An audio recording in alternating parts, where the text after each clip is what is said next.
ఎన్టీఆర్ జిల్లా నందిగామలో 8 మంది విద్యార్థులు అస్వస్థతకు గురయ్యారు. వారు వాంతులు, విరోచనాలతో బాధపడుతున్నారు. బాధితులు నందిగామ ప్రభుత్వ ఆసుపత్రిలో చికిత్స పొందుతున్నారు. రైతుపేట ప్రాంతానికి వెళ్లిన విద్యార్థులు ఒక ఇంటి ఆవరణలో ఉన్న చెట్టుకాయలు తిన్నారని అనుమానిస్తున్నారు. దీంతో వారు అస్వస్థతకు గురయ్యారని భావిస్తున్నారు. విద్యార్థులు నందిగామ 7వ వార్డుకు చెందిన వారిగా గుర్తించారు. రెడ్డి ఘటనకు సంబంధించి అప్డేట్స్ మా ప్రతినిధి యాకబ్ ద్వారా తెలుసుకుందాం. యాకబ్, ప్రజెంట్ వారి కండిషన్ ఏ విధంగా ఉంది?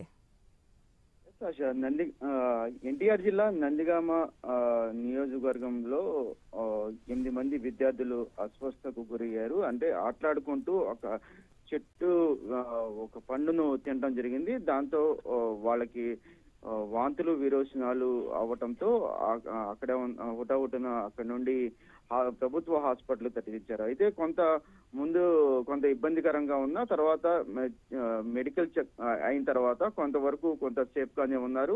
అది ఆ పండు ఏంటి అనేది కూడా వాళ్ళు ఇప్పుడు ప్రస్తుతం అయితే ఆరాధిస్తున్నారు. ఎందువల్ల ఇలా జరిగింది ఏంటి అనేది కూడా డాక్టర్లు అయితే చూస్తున్న పరిస్థితి. అయితే ఒకేసారి 8 మంది విద్యార్థులు ఒకేసారి ఇలా ఇబ్బందికరంగా వాంతులు, విరోచనాలు అవడంతో కొంత తల్లిదండ్రులతో పాటు అక్కడ ఉన్న స్థానికులు కూడా కొంత ఒకేసారి కలకలం రేగిందని కూడా చెప్పుకోవచ్చు. అదే వాళ్ళు తిన్న పండు ప్రస్తుతం ఏంటి అనేది కూడా ఇప్పుడు చర్చగా మారింది. అయితే దీనికి సంబంధించి ప్రస్తుతం ప్రభుత్వ హాస్పిటల్లో అక్కడ జాయిన్ చేయడం జరిగింది. ఆ తర్వాత వైద్య పరీక్షల అనంతరం ప్రస్తుతం పిల్లలైతే సేఫ్ గా ఉన్నారని కూడా చెప్పుకోవచ్చు. ASHA. Right Yakub, thanks for the update.